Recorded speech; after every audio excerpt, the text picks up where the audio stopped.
ሰላም ውድ ቤተሰቦች እንዴት ናችሁ? እግዚአብሔር ይመስገን እኔ በጣም ደህና ነኝ። የምትገኙት አራዳ ሜዳ ኦፊሻል ላይ ነው።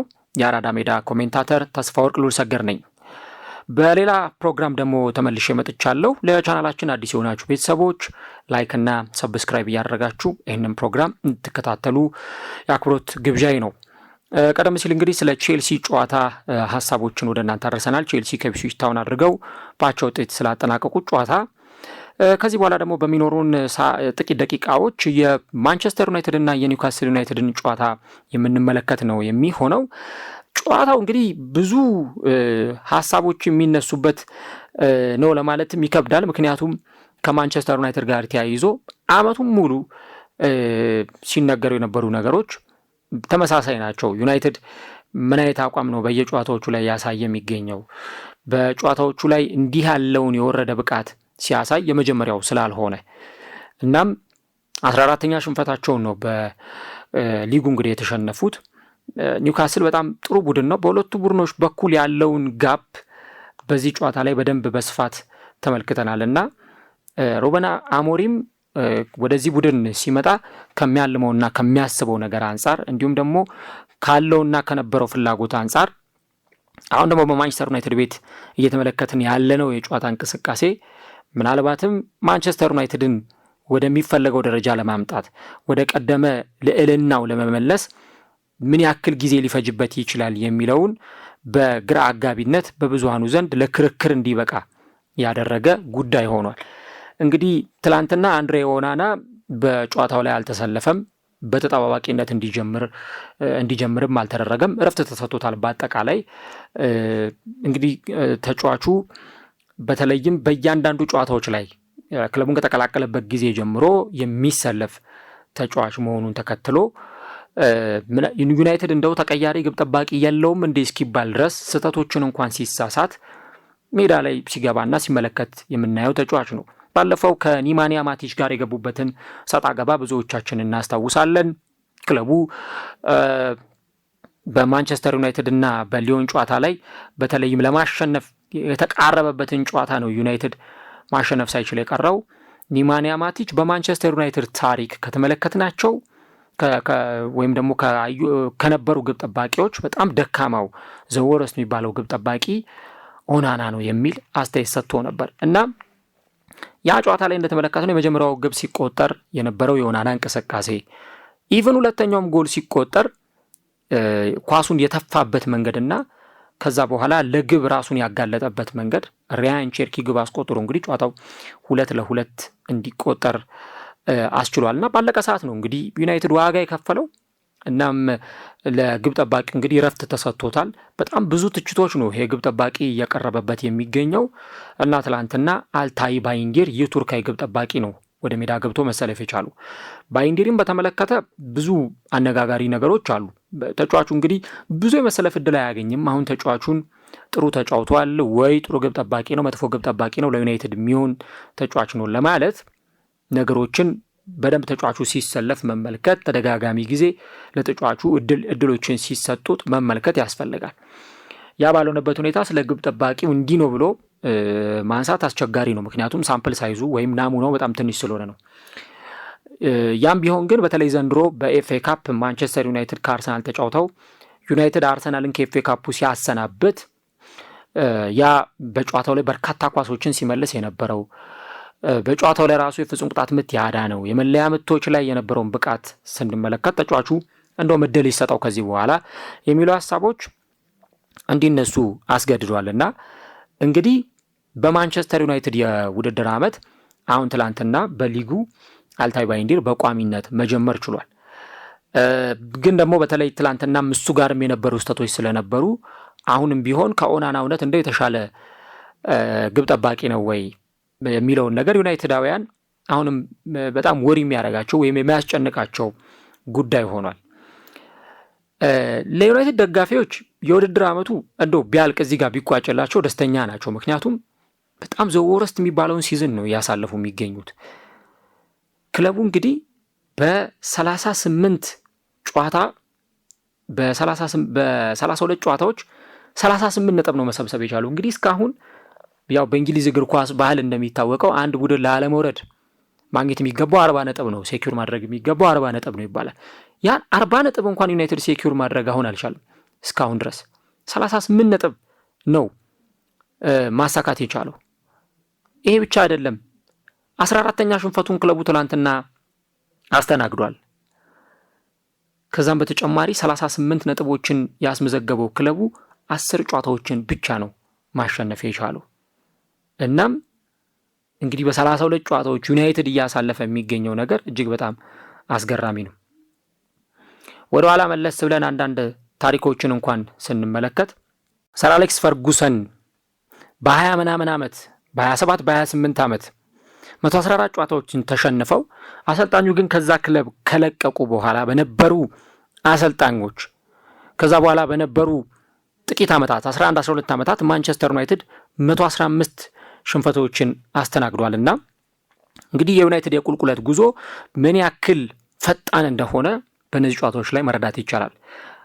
አሰልጣኙ እንዳሉት ሩበን አሞሪም እንደዚህ አይነት ምርጥ ቡድኖችን ማሸነፍ በጣም ፈታኝ ነው፣ ተጋጣሚያችን ግብ እንዲያስቆጥሩ የሚረዱ ስህተቶችን ስንሰራ ደግሞ የበለጠ ከባድ ይሆናል የሚል አስተያየት በሩበን አሞሪም በኩል ተሰምቷል።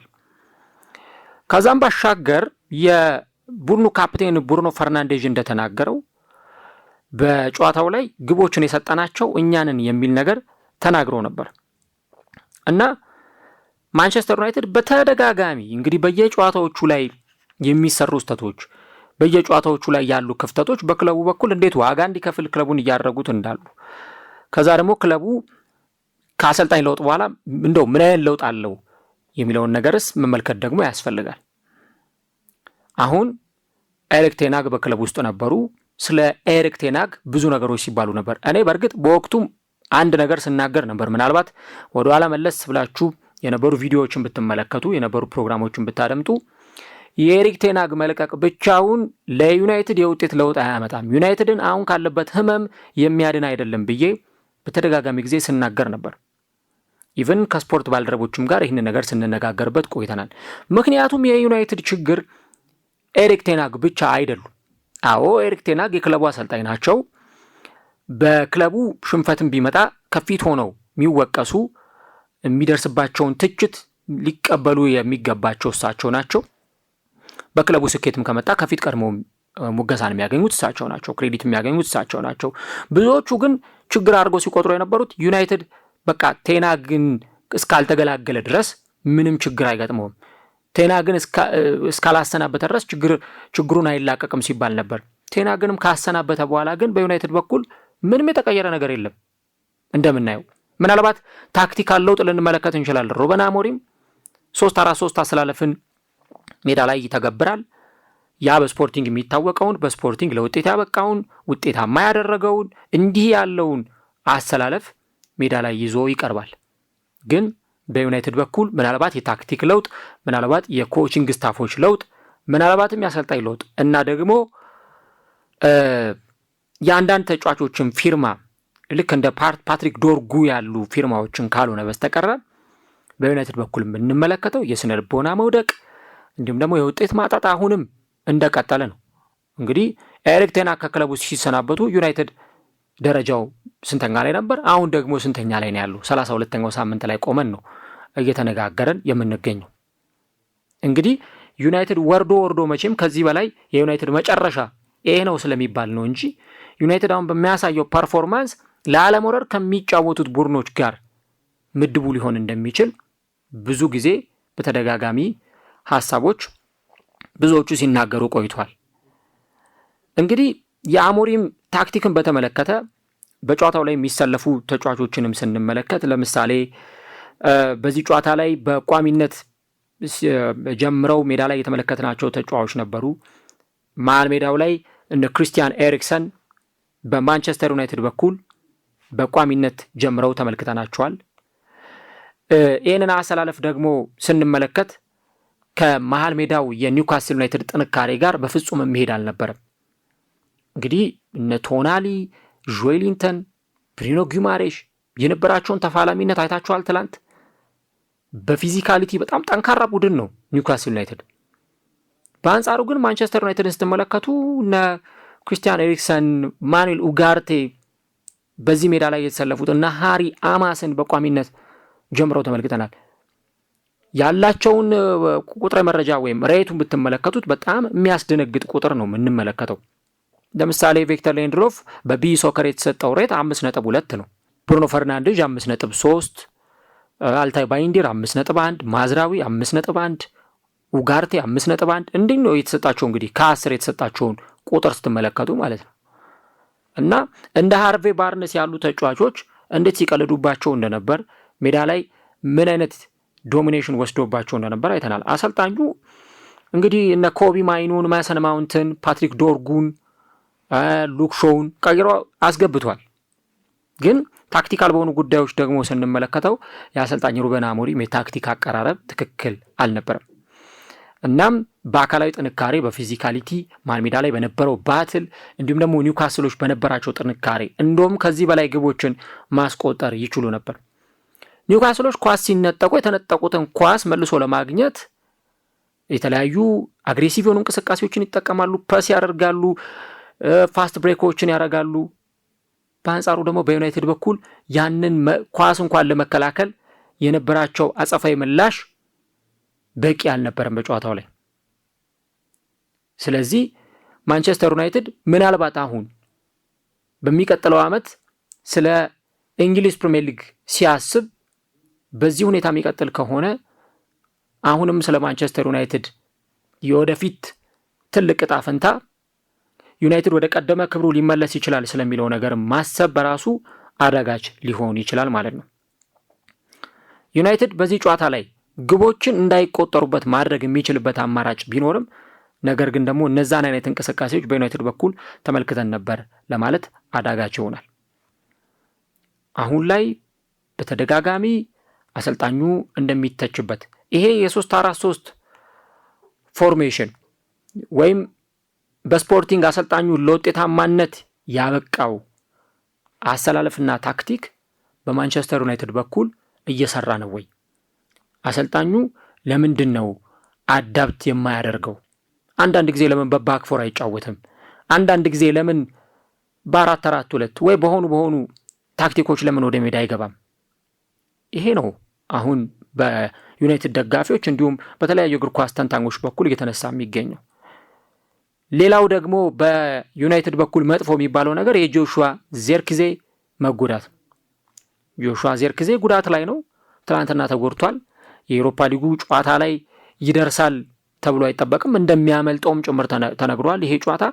ስለዚህ ቀጣዩ የጨዋታ መርሃ ግብር ላይ ካልደረሰ ምናልባት እስከ ሲዝኑ መጨረሻም ላይመለስ ይችላል። በእንቅርት ላይ ጆሮ ደግፍ እንደሚባለው ነው። በጨዋታው ላይ እነ ሃርቬ ባርነስ በግብ ያስቆጠሩትን ተጫዋቾች እነ ብሩኖ ጉማሬሽ ለምሳሌ አራተኛው ግብ ሲቆጠር የግብ ጠባቂው ስህተት እንዳለ ነው። የአልታይ ባይንዲር በዩናይትድ በኩል በተለይ በየጨዋታዎቹ ላይ እንደምንመለከተው ስህተት የሚሰሩ ተጫዋቾች፣ ግብ ጠባቂም በሉት ተጫዋቾች፣ እነዚህን ነገሮች በየጨዋታው መርሃ ግብሮቹ ላይ እንመለከታለን። እንግዲህ ዩናይትድ ከነዚህ ጨዋታዎች ምን ያክሉን በተሸናፊነት አጠናቋል የሚለውን ቀደም ሲል ስናነሳ ነበር። እናም በኳስ ቁጥጥር እንኳን ዩናይትድ የተሻለ ቢሆንም 52% ኳሱን መቆጣጠር ቢችልም ግን ካደረጓቸው 9 ሙከራዎች እንኳን ኢላማቸውን የጠበቁ 2 ብቻ ነበሩ። ኒውካስል ግን 12 ሙከራ ሞክሮ ከነዛ ውስጥ 6ቱን ወደ ግብነት ቀይሯል። ማንቸስተር ዩናይትድ 5 ኢላማቸውን የጠበቁ ሙከራዎችን ማድረግ ችሉ እና በእያንዳንዱ እንቅስቃሴዎቹ ላይ ብንመለከት ለምሳሌ ኳሶችን በማቀበል ኒውካስል ዩናይትድ 412 ኳሶችን ማቀበል ችሎ 335ቱ ወይም 81% የተሳኩ ነበሩ። ማንቸስተር ዩናይትድ 464 ኳሶችን አቀብሎ 372ቱ ወይም 80% ነበር የተሳኩ ሊባሉ የሚችሉት። ግን እነዚህን ኳሶች ቢቀባበሉም በተሳካ ሁኔታ በመቀባበል ቢችሉም ቡድኑ ግን እንደ ቡድን ያለው መዋቅር ትክክል ነው ለማለት በፍጹም ያስቸግራል። ያለፉትን ጨዋታዎች የዩናይትድ ውጤት ምን ይመስል ነበረ? እንደው ዩናይትድ ጥሩ የተጫወተበት የምትሉት ለመጨረሻ ጊዜ በማጥቃት ረገድ በመከላከል ረገድ የተዋጣለት እንቅስቃሴ ያሳየ የሚባልበት ጨዋታ የትኛው ነበር? ለምሳሌ ከማንቸስተር ሲቲ ጋር ባለፈው ተጫውቶ 0-0 ሲለያይ፣ ከኖቲንግሃም ፎረስት ጋር ክለቡ ተጫውቶ 1-0 የተሸነፈበት፣ ወይ ደግሞ ባለፈው ዩሮፓ ሊግ ከኦሊምፒክ ሊዮን ጋር አቻ የተለያየበት የትኛውን ጨዋታ ነው ልናነሳ የምንችለው? እንደው ዩናይትድ ከአርሰናል ጋር አቻ የተለያየበት፣ ሪያል ሶሲዳድን 4-1 ያሸነፈበት ወይ ሌስተር ሲቲን 3-0 ያሸነፈበት፣ እነዚህ ጨዋታዎች የተሻለ እንቅስቃሴ ያሳየባቸው ጨዋታዎች ናቸው ሊባል ይችላል። ዩናይትድ ግን በተለይ በውድድር ዓመቱ አንድ እየተመለከትን ያለነው ነገር ክሊንሺት ይዞ የሚወጣ ቡድን አይደለም። በየጨዋታዎቹ ላይ ግቦችን የሚያስተናግድ ቡድን ነው። ባለፉት ጨዋታዎች ላይ በተለይ ከፌብሩዋሪ ወደዚህ ያሉትን ጨዋታዎች ወይም ከጃንዋሪ ወደዚህ ያሉትን ጨዋታዎች እንኳን ብንመለከት ክለቡ ግብ ሳያስተናግድ የሚወጣ ክለብ አይደለም፣ እንደው ከውስን ጨዋታዎች በስተቀር። ለምሳሌ ሳውዛምፕተንን 3-1 ሲያሸንፍ ግብ አስተናግዷል። በብራይተን 3-1 ተሸንፏል። ፉልሃምን ነው እንግዲህ 1-0 ማሸነፍ የቻለው በፕሪሚየር ሊጉ። በፓላስ 2-0 ሲሸነፍ፣ በቶተንሃም 1-0 ሲሸነፍ፣ ከኤቨርተን 2-2 ከኢፕስዊች ታውን ጋር 3-2 ሲያሸንፍ፣ ሌሎቹን ጨዋታዎች ቀደም ሲል የጠቀስናቸው ናቸው። ከሌስተር ሲቲ ጋር 3-0 ያሸነፈው ጨዋታና እንዲሁም ደግሞ ባለፈው ከማንቸስተር ሲቲ ጋር 0-0 የተለያየበት ጨዋታ ነው ሊነሳ የሚችለው። ሊጉ ለዩናይትድ ከዚህ በኋላ ትርጉም አልባ ነው። ዩናይትድ ከዚህ በኋላ ባሉት ጨዋታዎች ቢያሸንፍም አቻ ቢወጣም ቢሸነፍም ትርጉም አይኖረውም። በዩናይትድ በኩል አሁን ትልቁ የሚባለው ነገር ምንድን ነው? የውድድር ዓመቱን ቢያንስ በተሻለ ደረጃ ለማጠናቀቅ 14ኛ ወይም 15ኛ ደረጃን ይዞ መጨረስ ለዩናይትድ በጣም መራር ዘወረስት የሚባለው መጥፎ የውድድር ዓመት ነው። ስለዚህ ቢያንስ ከዚህ በኋላ ባሉት ጨዋታዎች ላይ የሆነ ያክል ጥረት አድርጎ ነጥቦችን ይዞ መውጣት የተሻለ ሊሆን ይችላል። ዋነኛ ትኩረት ግን ዩሮፓ ሊግ ነው። ከኦሊምፒክ ሊዮን ጋር በኦልድ ትራፎርድ ከ3 ቀናት በኋላ ጨዋታቸውን ያከናውናሉ። ሐሙስ ዕለት ያ ጨዋታ ዱ ኦር ዳይ ነው ለዩናይትድ ወደ ቻምፒየንስ ሊግ ለመግባት። ዘንድሮ እንግዲህ ዩናይትድ በዩሮፓ ሊግ ላይ ነው ሲጫወት የተመለከት ነው። የሚቀጥለው ዓመት ዩሮፓ ሊግን ካላነሳ በስተቀረ አይደለም በቻምፒየንስ ሊግ በዩሮፓ ሊግም በኮንፈረንስ ሊግም ሲጫወት የምናየው ቡድን አይሆንም። ለዚህ በእያንዳንዱ ጨዋታ ላይ በፕሪሚየር ሊግ ላይ የነበረው ኮንሰንትሬሽን ማጣት በዩሮፓ ሊግ ላይ ሊደገም አይገባም። ልክ ስለ ቶተናም ስናወራ ቶተናም ስፐርስ ወሳኝ በሚባሉ ጨዋታዎች ላይ ነጥብ እየጣለ አሁን ያለበትን ደረጃ ስንመለከት፣ በዩሮፓ ሊጉ ላይ ግን የሚቀጥለውን ዓመት ቻምፒየንስ ሊግ እየተመለከተ ነው ብለን ካልን ስለ ዩናይትድ የምናወራው ተመሳሳዩን ነገር ነው። ትኩረት የሚያደርጉት የክለብ አመራሮችም አሰልጣኙም ተጫዋቾቹም ይህንን ጉዳይ ነው። ምናልባት ሩበን አሞሪምን በተመለከተ ስለ ታክቲክ አቀራረቡ እንዲሁም ደግሞ ስለ ሜዳ ላይ የተጫዋቾቹ እንቅስቃሴ ብዙ ነገር ልንል እንችላለን። ከዚህ ቀደም ደጋግሜ እንዳነሳሁት በክለብ ውስጥ የማይቆዩ ተጫዋቾች አሉ፣ ምንም በማያጠራጥር ሁኔታ። ለምሳሌ እነ ኤሪክሰንን ብንመለከት ሌሎች ተጫዋቾች በውሰት የተሰጡም አሉ። እነዚህ ሁሉ በክለቡ የመቆየትና ለመቆየታቸው ጉዳይ የውድድር ዓመቱ መጨረሻ ሲያልቅ ነው የነ ካዝሜሮም ጭምር የሚወሰነው። ያ እንዳለ ሆኖ ግን ሩበን አሞሪምን በደንብ ለማየት ደግሞ የሚቀጥለውን ዓመት መጠበቅ ያስፈልጋል። የራሱን ተጫዋች ሲያስፈርም፣ ከክለብ ውስጥ መሰናበት ያለባቸውን ተጫዋቾች ሲያሰናብት፣ ከዛ በኋላ ሩበን አሞሪም ለዩናይትድ ይመጥናል አይመጥንም የሚለውን ነገር እንመለከታለን። አንዳንድ አሰልጣኞች በሆኑ ሊጎች ላይ ጥሩ ነገር ያሳዩና ወደ እንግሊዝ ፕሪሚየር ሊግ ወደ ከባዱ ሊግ ሲመጡ በከፍተኛ ሁኔታ ሲፈተኑ፣ ከዛም ደግሞ ያ ሊግ ከብዷቸው ከዛ ሊግ ሲወጡ እንመለከታለን። ራሳቸው ኤሪክ ቴን ሃግ ለዚህ በቂ ምሳሌ መሆን ይችላሉ። ስለዚህ እንዲህ ያሉትን ነገሮች መመልከት ያስፈልጋል። ዞሮ ግን ዩናይትድ ዩሮፓ ሊግን ላይ ብቻ ትኩረት አድርጎ ከዚህ በኋላ ያሉትን ሲዝኖች ይቀጥላል እንጂ በፕሪሚየር ሊጉ ራሱ ያሉ ጨዋታዎች ከዚህ በኋላ ቀላል የሚባሉ አይደሉም። ወልቭስን በሜዳው ይገጥማል፣ ቦርንመዝ ጋር ይጫወታል፣ ብሬንትፎርድ፣ ዌስትሃም፣ ቼልሲ፣ አስቶን ቪላ ከነዚህ ክለቦች ጋር ነው እንግዲህ ማንቸስተር ዩናይትድ ጨዋታውን የሚያደርገው። ምናልባት እንደው ከዚህ በኋላ ቀላል ጨዋታ አለው ብለን የምንገምተው ጨዋታ የለም። ወልቭስ ትላንትና ቶተንሃም ላይ 4 ግቦችን ሲያስቆጥር አይተናል። ዌስትሃም አንፊልድ ድረስ መጥቶ የግራም ፖተሩ ቡድን ሊቨርፑልን ፈትኗል እና ይህንን የጨዋታ መርሃ ግብር ለዩናይትድ ይቀለዋል ብለን የምናነሳው ጨዋታ የለም። ኒውካስል ግን ለቶፕ 4 የሚረዳውን ወሳኝ የሆነውን 3 ነጥብ ይዞ ወጥቷል። ኤዲ ሃው እንግዲህ የ70 ዓመት የክለቡን የዋንጫ ድርቅ በካራቦ ካፕ ዋንጫ የረሃብ ጥማቸውን ማርካት ችለዋል። ከዛም ባሻገር ግን አሁን 4ኛ ደረጃ ላይ ነው የሚገኙት በ56 ነጥብ። ኒውካስልን በቀጥታ ወደ አውሮፓ ቻምፒየንስ ሊግ የሚመልስ ውጤት ነው የሚሆነው። ከዛም ባሻገር ደግሞ እንደና አሌክዛንደር ኢሳቅ ያሉ ተጫዋቾችን በክለባቸው ለማቆየት ይረዳቸዋል ቻምፒየንስ ሊግ መሳተፍ።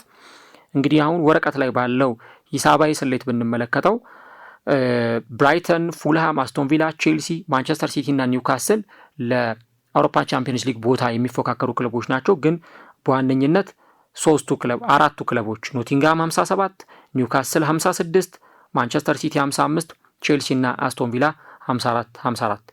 እነዚህ 5 ክለቦች የሚቀጥለው ዓመት የቻምፒየንስ ሊግ ቦታ ለማግኘት ይፎካከራሉ። ቼልሲ በዚህ ሳምንት ነጥብ ጥሎላቸዋል።